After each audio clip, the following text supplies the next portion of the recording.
Olá, boa noite a vocês, né? Estamos aqui nesse último encontro presencial, nessa nossa última teleaula, e aí a gente vai revisitar um pouquinho do conteúdo que foi visto ao longo das 3 aulas passadas. Comigo está a professora Mariela, que vocês já conhecem, né? Professora assistente em outras disciplinas, porque a professora Ariadne, ela está apresentando um trabalho acadêmico, né? Um artigo científico em um congresso. Então, chamamos aqui a professora Mariela para nos acompanhar. Boa noite, professora. Boa noite a todos os alunos e tutores dos polos EAD. Estou aqui para acompanhar a professora na aula de revisão e também para receber as suas dúvidas. E estaremos aqui para ajudar no que for possível aí para a prova, né? Daqui. Ok. Vamos lá, gente, rever, né, o que será visto, apresentar o que será revisitado hoje. Iremos falar sobre conhecimento, o que é, né? Conhecimento, quais os tipos de conhecimento existente, pesquisa científica, as noções que envolvem a pesquisa científica e as etapas, né, dessa pesquisa, quais os elementos considerados essenciais, aqueles elementos considerados obrigatórios, né, lembrando que a gente tem os elementos pré-textuais, os textuais e os pós-textuais, iremos falar um pouquinho sobre isso e, por fim, relembrar o que falamos na nossa aula passada sobre o estágio, né? O estágio, iremos focar aqui no estágio que pode ser 2 tipos, o obrigatório e o não obrigatório. E aí vamos ver se você lembra, né, da nossa primeira aula. O que é conhecimento? Lembra que eu fiz essa pergunta para vocês logo na nossa primeira aula? Né? Então, o que é conhecimento? Qual a relação do conhecimento com o trabalho acadêmico, com a pesquisa científica? Então, vamos relembrar. O conhecimento ele é resultado direto da relação do sujeito e do objeto. O sujeito que busca conhecer alguma coisa que ele não conhece, né? Então, o sujeito, a pessoa, o pesquisador, ele vai buscar um determinado conhecimento, ele quer saber mais sobre alguma coisa. Então, ou saber mais, ou se ele não tem conhecimento nenhum, ele vai buscar aquele conhecimento. E esse objeto pode ser uma teoria. Enquanto sujeito, eu posso querer pesquisar uma teoria, eu posso querer pesquisar, né, estudar sobre um outro objeto, um meio físico ou cultural, ou eu, enquanto sujeito, posso querer pesquisar um outro objeto, né? Então, lembrando que conhecimento é a relação do sujeito e o objeto a ser conhecido. E sobre tipos de conhecimento, vocês lembram quais são os tipos de conhecimentos, né? Existem 4 tipos de conhecimento: o conhecimento filosófico, o conhecimento teológico, o conhecimento do senso comum, ou ordinário, ou vulgar, e o conhecimento científico.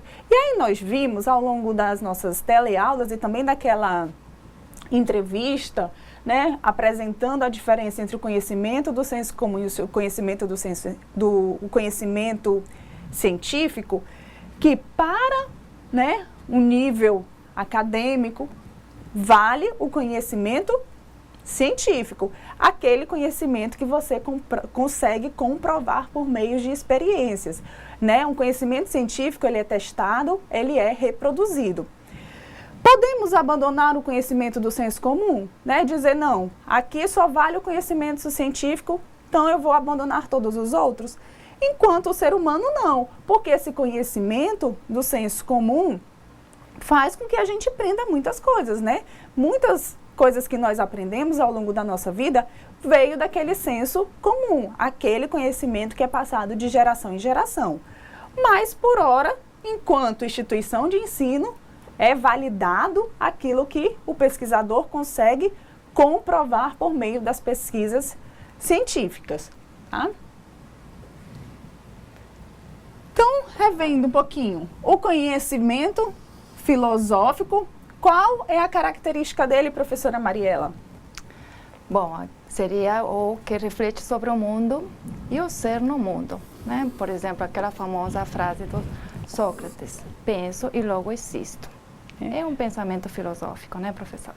Muito bem. A filosofia tem isso, né? Fazer reflexões, buscar respostas, tentar compreender o mundo e as pessoas que vivem nesse mundo.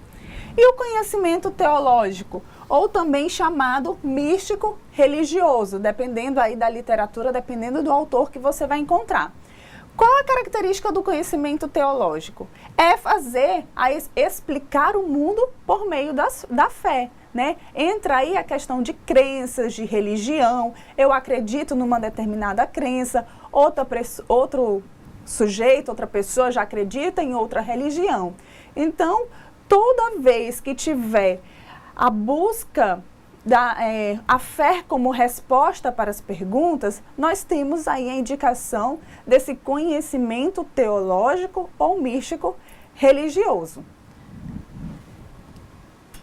O conhecimento ordinário, também conhecido como senso comum ou conhecimento vulgar, ele é aquele que acumula, né, tradição ou acumula conhecimentos de geração em geração. É aquilo que seu avô falou para o seu pai, que seu pai fala para você e que provavelmente você irá passar para seus filhos. Então é toda uma tradição, aquilo que a experiência, né, conseguiu aí de alguma maneira fazer valer uma determinada crença como verdade. Só que lembrando, existe verdade absoluta no conhecimento científico?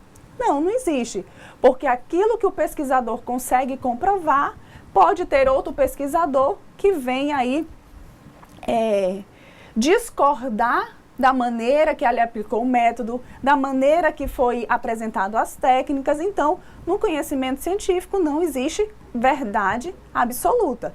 Lembrando que aquilo que é verdade para você não pode ser verdade para mim, ok? E o conhecimento científico, professora Mariela, qual é a característica dele?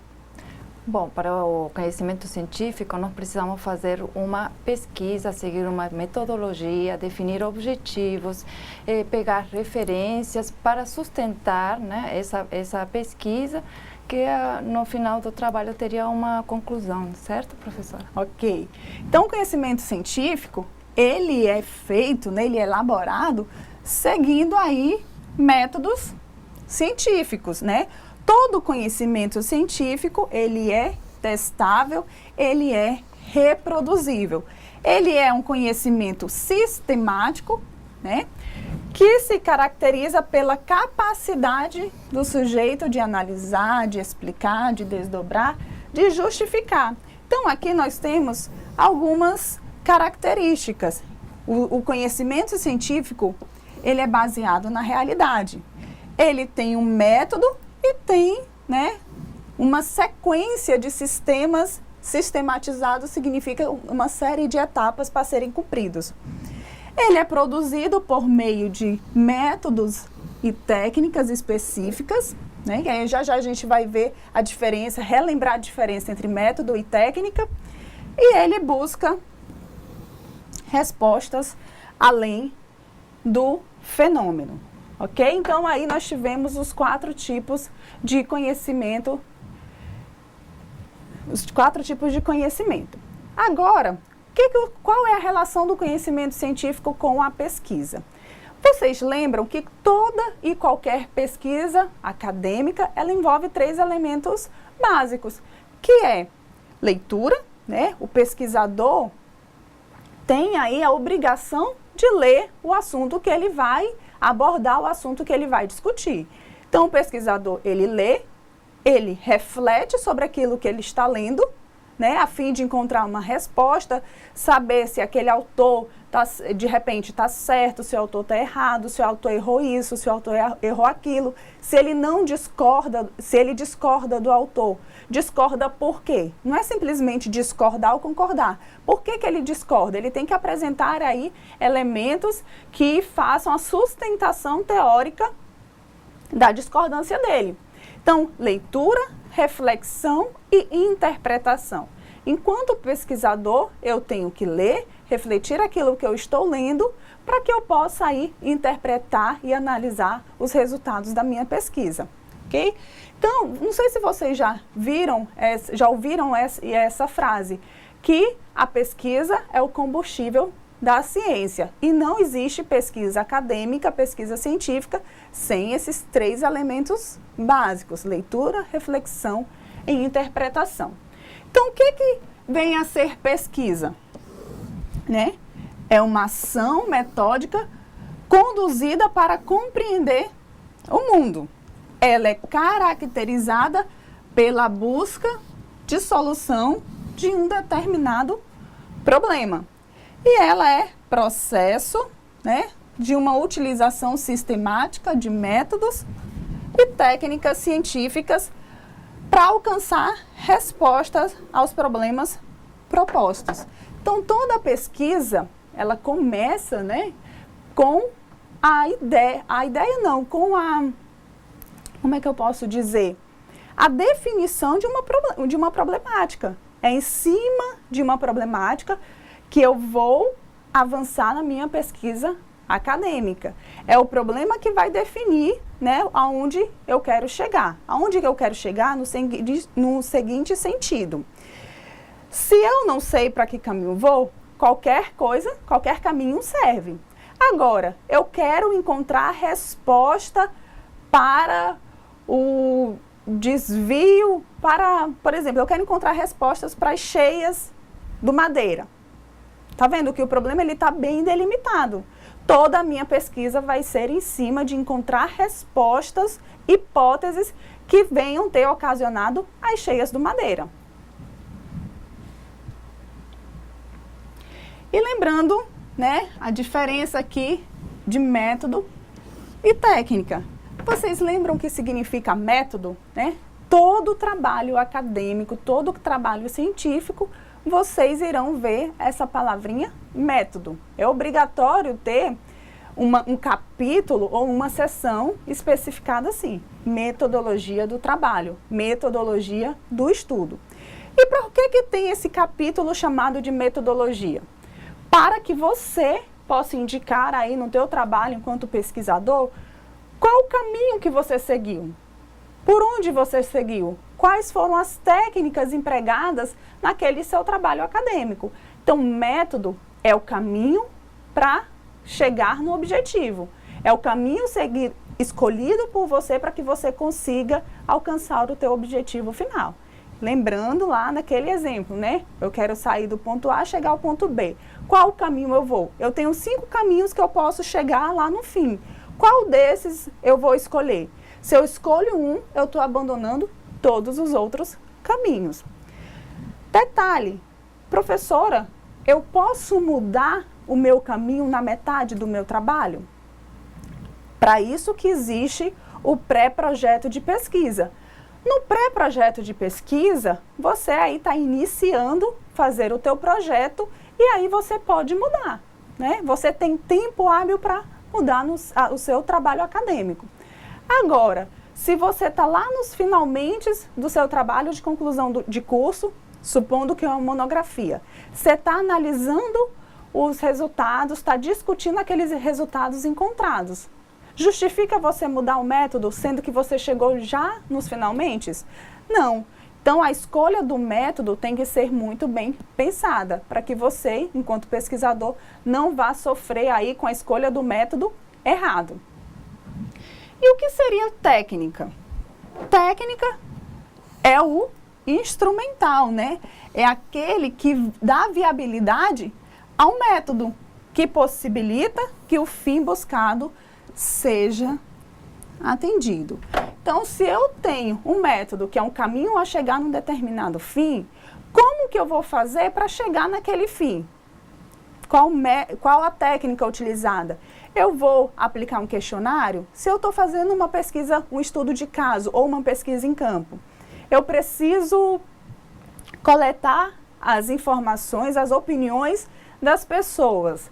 Se, de repente, se já sofreram algum crime virtual, se não sofreram. Vejam que eu preciso entrevistar as pessoas para isso, ou aplicar um questionário. Então, a aplicação de um questionário, a aplicação de uma entrevista, aberta ou fechada, isso aí significa técnica, aquela que vai instrumentar, né, ou viabilizar o método escolhido.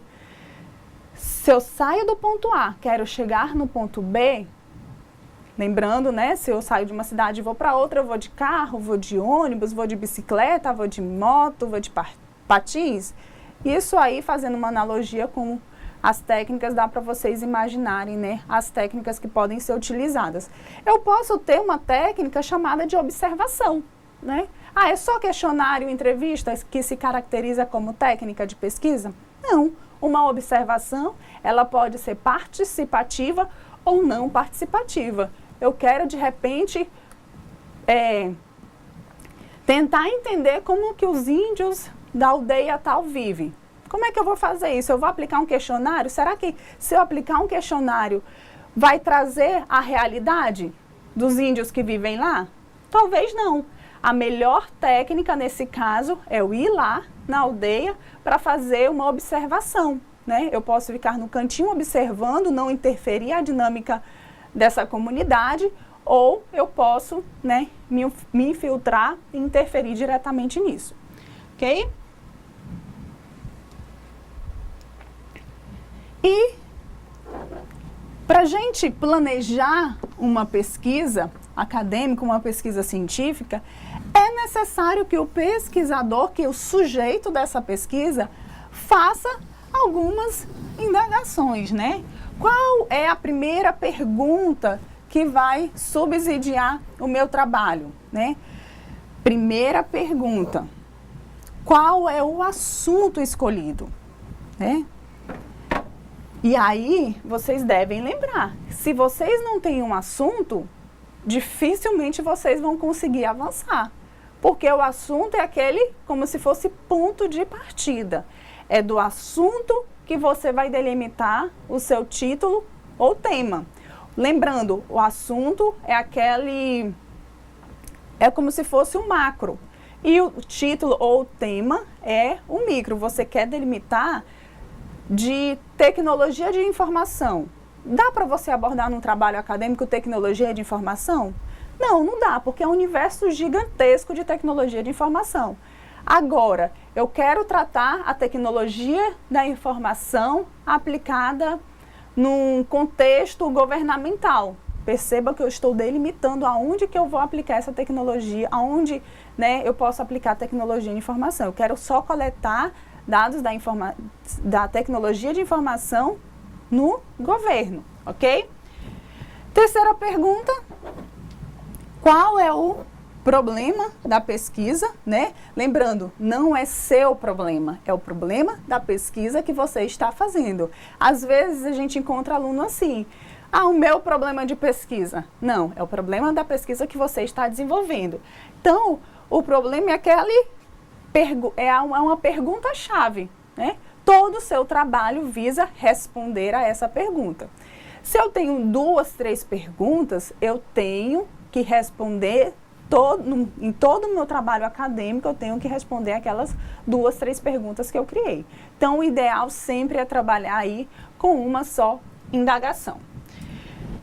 E o objetivo geral, nós temos o objetivo geral e os objetivos específicos, né? Lembrando que os objetivos específicos são aqueles que delimitam o objetivo geral. Então, aqui, o assunto é o ponto de partida da investigação. O tema é aquele que viabiliza ou que delimita, né, o objeto de estudo. Ele tem que ter relevância científica e social, até porque o conhecimento científico, ele é aí deixado para a comunidade, né? A gente produz conhecimento científico para deixar disponível para uma sociedade, para que as pessoas aperfeiçoem, leiam aquilo que o trabalho feito anteriormente, que contribua, que façam pesquisas em cima dele. Então, tem que ter relevância científica e social. Não pode ser só relevante para você, né? Porque tem toda uma sociedade aí para se trabalhar. E o que é problema? Um problema científico pode ser compreendido como uma questão não resolvida. Ele é objeto de discussão. Por que que é necessário, professora, formular uma pesquisa? Porque nós devemos aí delimitar o foco. A pesquisa, ela será conduzida de forma a responder o problema, né, levantado por você. E aí o objetivo geral, ele é único, né? Lembrando aí a dica que eu dei para vocês, sempre começar o verbo no infinitivo.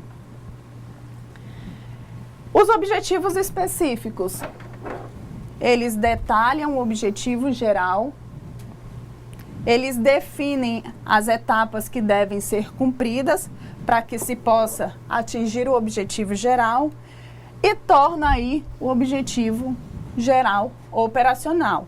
Sempre tem que haver ligação dos objetivos específicos com o objetivo geral. Às vezes, gente, é comum o aluno, né, o estudante de iniciação científica, colocar um objetivo geral e todos os objetivos específicos não fazer menção ao objetivo geral. Então, aquele exemplo que eu dei, né? Quero sair de Porto Velho para Ariquemes.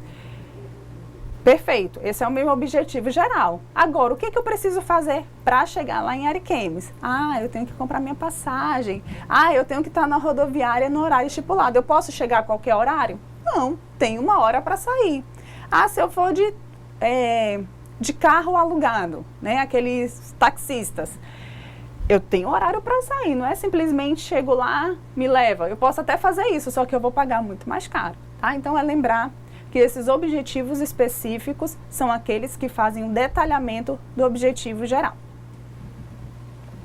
E os elementos do trabalho acadêmico, né? Todo e qualquer trabalho acadêmico, ele é dividido, né, em elementos pré-textuais, textuais e pós-textuais. Quais são os elementos pré-textuais? São aqueles que ajudam a identificar a obra, né? Então, nós temos aí dedicatória, por exemplo, que é um elemento opcional, não é obrigatório você colocar dedicatória num projeto de pesquisa. Epígrafe, né? Um elemento também opcional. Então, são aqueles que antecedem capa, contracapa, folha de rosto, ou folha de rosto e contracapa é a mesma coisa, dedicatória, epígrafe, sumário. Elementos textuais são aquelas informações inevitáveis para a elaboração do trabalho acadêmico. O que que não se pode faltar num trabalho acadêmico? Vocês já viram um trabalho acadêmico sem introdução?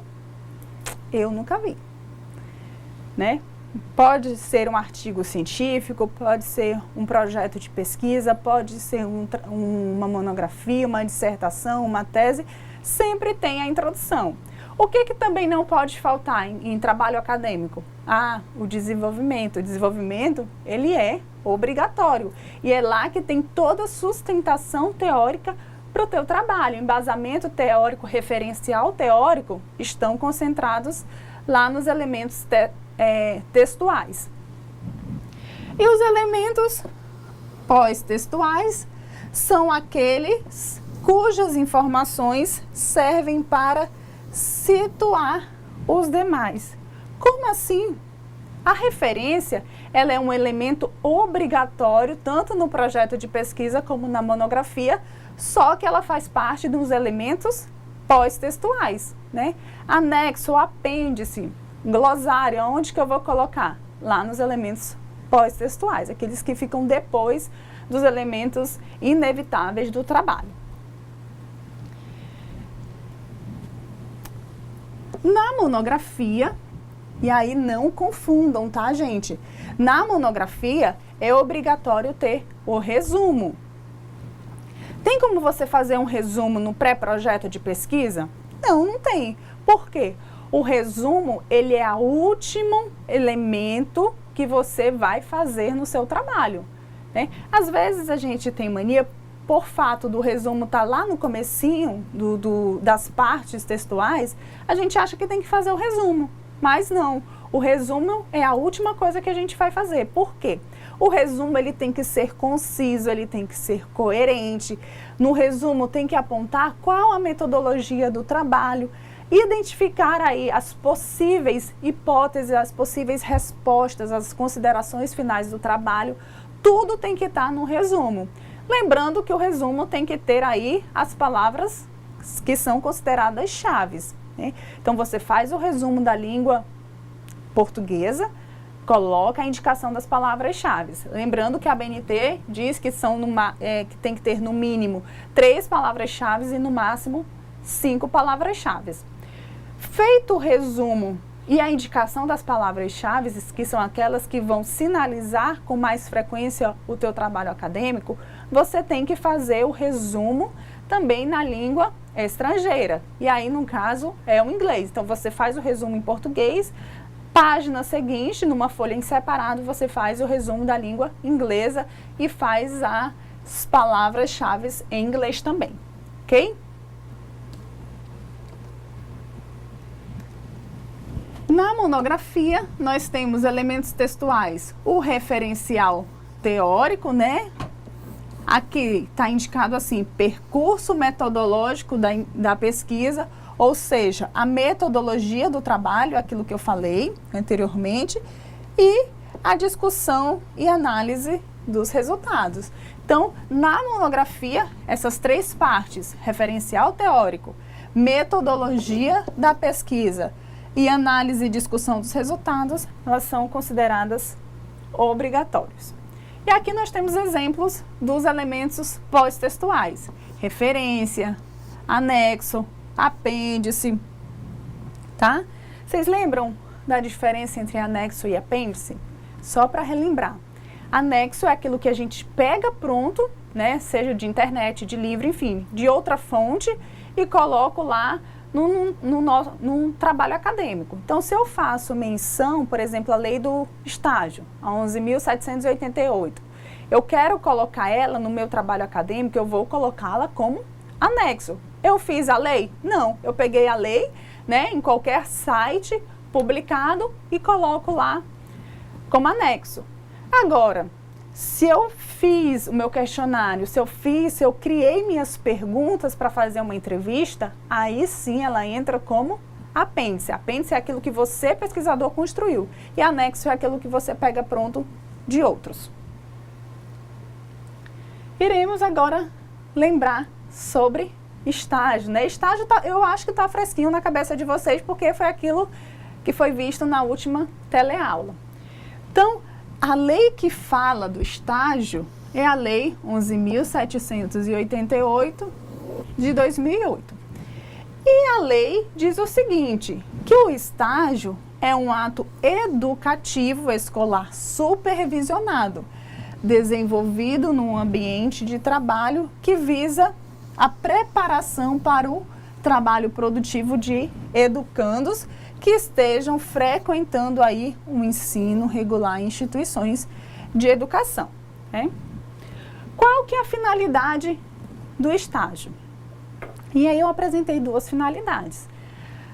Uma delas é inserir o estudante no mercado de trabalho, é fazer com que ele aprenda na prática aquilo que ele estudou teoricamente, tudo aquilo que ele viu, né, nos livros, em 4 paredes, lá tendo aula com o professor, ele vai aplicar no ambiente de trabalho. Se uma empresa pega um estagiário, quando uma empresa solicita um estagiário, o estagiário tem que saber de tudo? Claro que não. Por quê? Ele está em fase de adaptação. Ele está ali para aprender e não, né, já sabendo tudo. Então, as empresas, elas têm muita consciência disso e bom senso, que os estagiários, eles têm a finalidade de aprender, colocar em prática aquilo que foi desenvolvido teoricamente. Só que a gente sabe que na nossa área, por exemplo, é uma área que as pessoas são autodidatas, né? Você não necessita, eu vou fazer um curso de Excel para aprender Excel. Eu posso usar o Excel mesmo sem ter feito curso nenhum, sem nunca ter curso, eu posso aprender mexer no Excel. Então, isso é muito bom. Então, os estagiários, né, muitos aqui na cidade de Porto Velho, que a gente tem contato, a gente sabe que dão aí, não estão, né, a ideia não é inseri-los no mercado de trabalho, em sim as empresas estão ali sugando o conhecimento deles. O estágio, quando adotado, ele deve aí fazer parte do projeto pedagógico do curso, com a indicação da carga horária mínima e das formas de realização.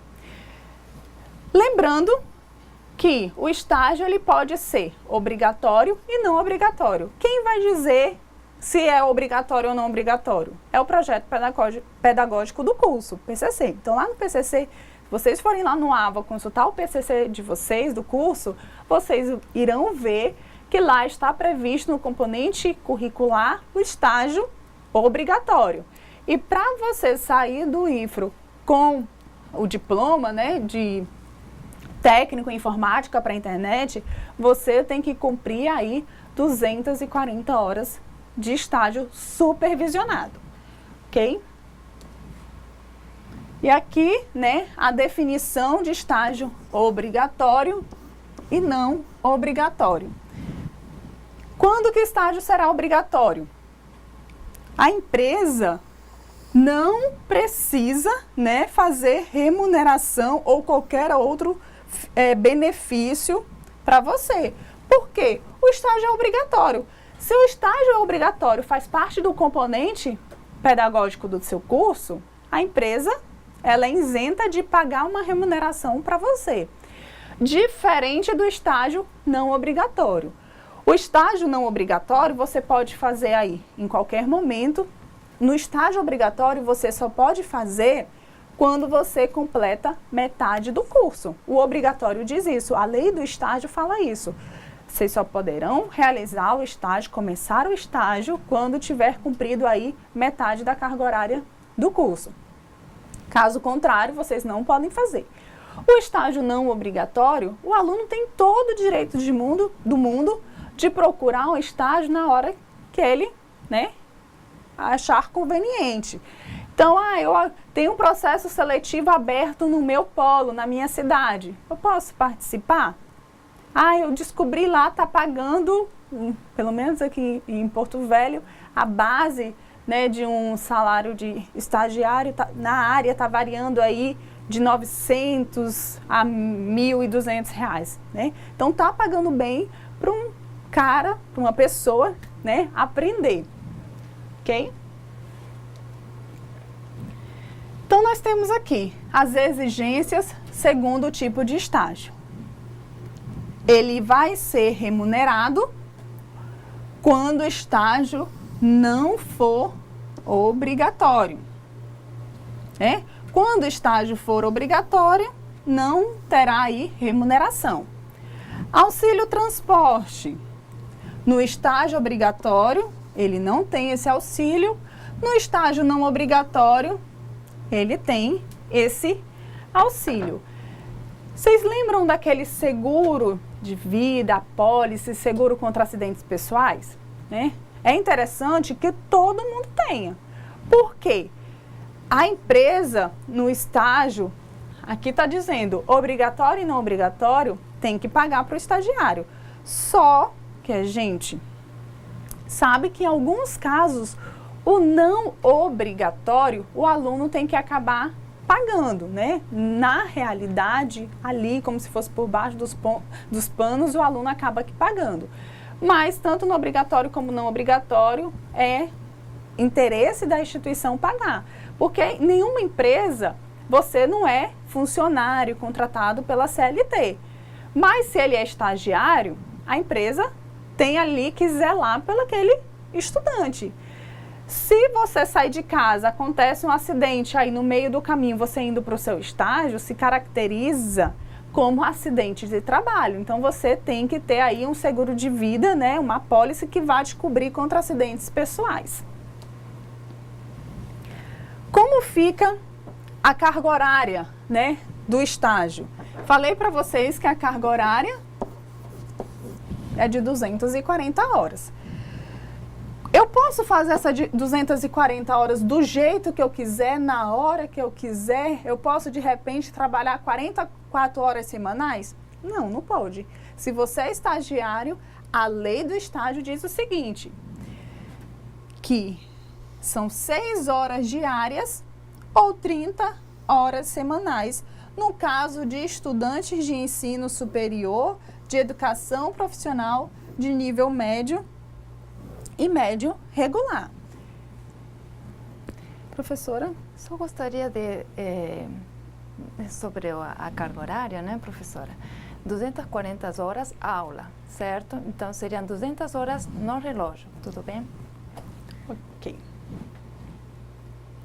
Então, direitos e deveres do estágio. Vocês lembram daquele termo que utilizamos, tripartite? O que significa isso, né? É um termo de compromisso feito em 3 partes. Quem que assina? Instituição de ensino, a empresa que vai conceder aí vaga para o estágio e o estudante. Lembrando, se você é menor de 18 anos, quem vai assinar o termo de compromisso vai ser seu pai ou sua mãe ou alguém responsável por você. Se você tem acima de 18 anos, tranquilo, você assina seu termo de compromisso. O que vai ter?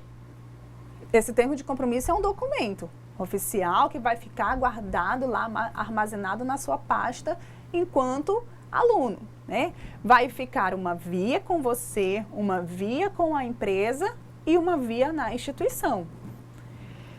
Esse termo tem falando lá tudo que você tem que cumprir, né? Então, lá vai estar especificado qual a quantidade de horas que você vai trabalhar. Se você vai trabalhar de manhã ou se você vai trabalhar à noite. Vocês podem trabalhar, se vocês irão trabalhar de manhã ou de tarde. Vocês podem trabalhar à noite? Eu já digo para vocês que a lei não permite. Por que não permite? Como é que você vai comprovar estágio no horário que você está matriculado no curso, né? Então, tem como fazer estágio no período noturno? Não, porque vocês estão matriculados no curso noturno.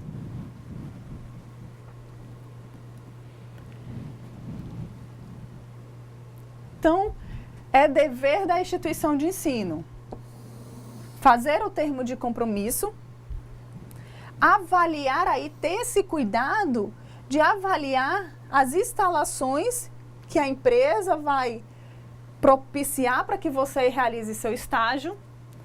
É obrigação, é dever da instituição de ensino indicar um professor e orientador da área, né, que vai ser desenvolvido o estágio, bem como um responsável pelo acompanhamento e avaliação das atividades do estagiário. Como assim avaliação? Existe avaliação lá no estágio? Claro que existe, né? Você é avaliado assim como qualquer outra disciplina. Lembrando que estágio não é uma disciplina, mas você precisa cursar para finalizar o curso. Eu fiz todas as disciplinas, passei em tudo, só não fiz o estágio. O que acontece? Você nunca vai ter seu diploma, porque é componente obrigatório. Como assim eu vou ser avaliado? Você é avaliado pelo professor orientador, que aí, no caso, é a instituição de ensino que vai dizer qual será o seu professor orientador. Você é avaliado pelo supervisor interno da empresa, né? Então, você sofre aí 2 avaliações, a sua e do professor orientador. E aí, agora, né, para finalizar, estamos quase chegando nos finalmente da aula, vou passar uma entrevista com alguns agentes de integração, né, de algumas empresas que visitamos, para saber o que acontece. Vocês lembram daquele vídeo, se os estagiários conhecem os direitos dele, né, na aula passada? E agora a gente vai ver a pergunta na visão das empresas.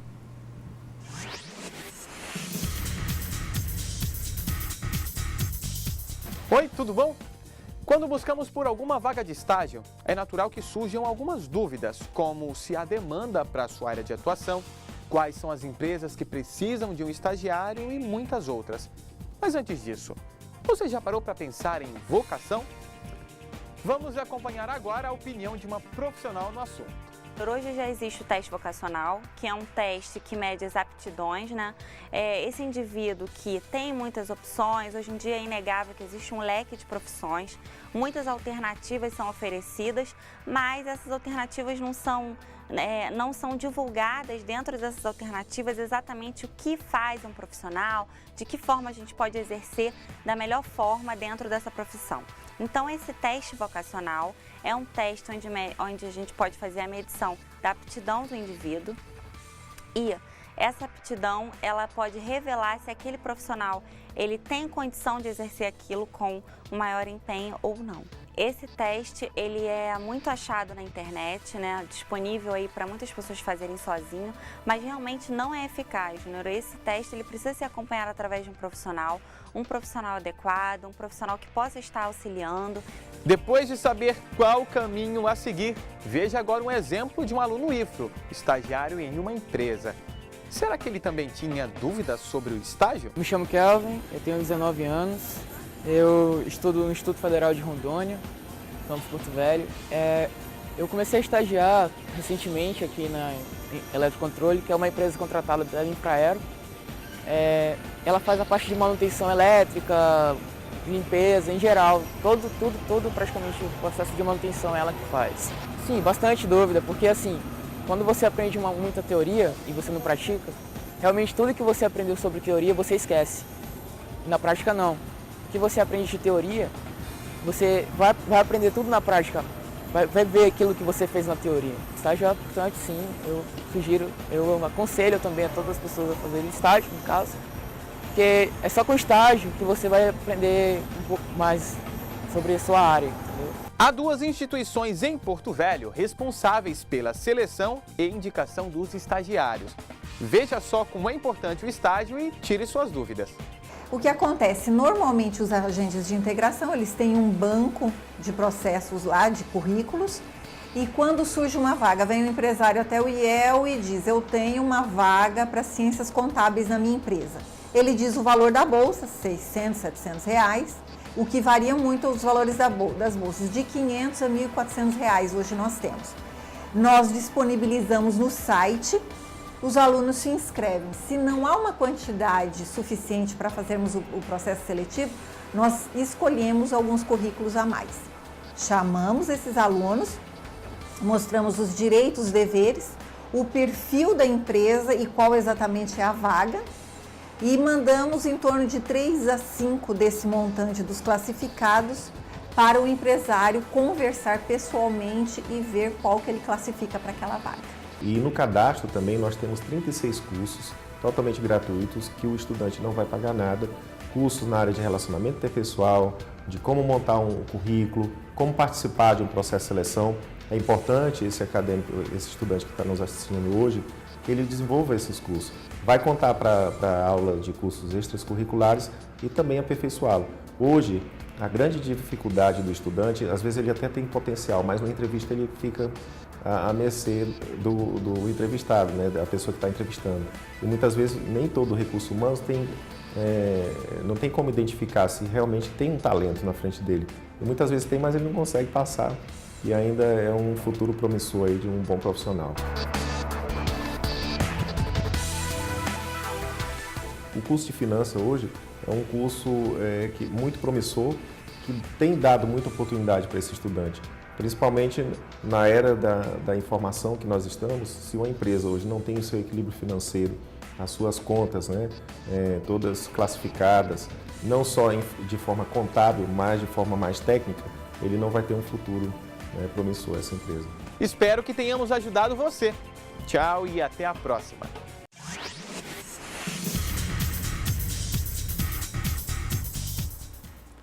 Só lembrando, gente, é muito interessante quando você vai para o mercado de trabalho efetivo aí como funcionário, CLT ou concursado, que você traz consigo aquela bagagem que você foi estagiário de tal lugar. Eu, por exemplo, comecei aí minha vida de estagiária. Meu primeiro estágio foi no Serviço Federal de Processamento de Dados, no SERPRO.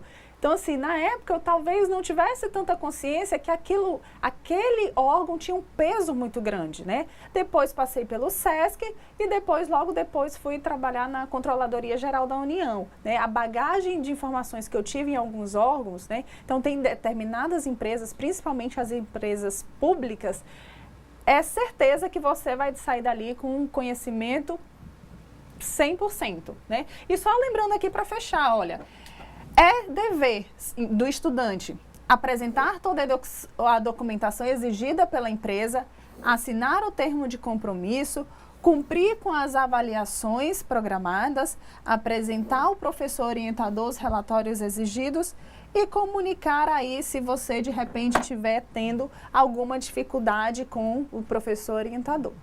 Ok? Professora, alguma dúvida?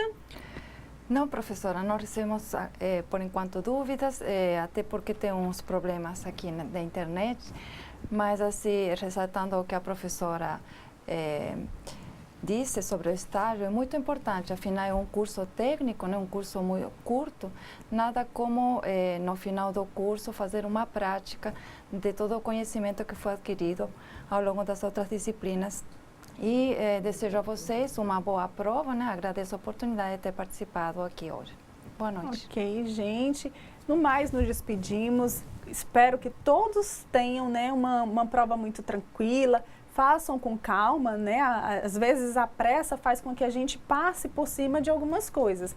E lembrando, faça com calma, lembre de tudo aquilo que nós passamos aqui. Né? No mais, eu fico à disposição a vocês no ambiente virtual e boa prova para todo mundo. Boa noite.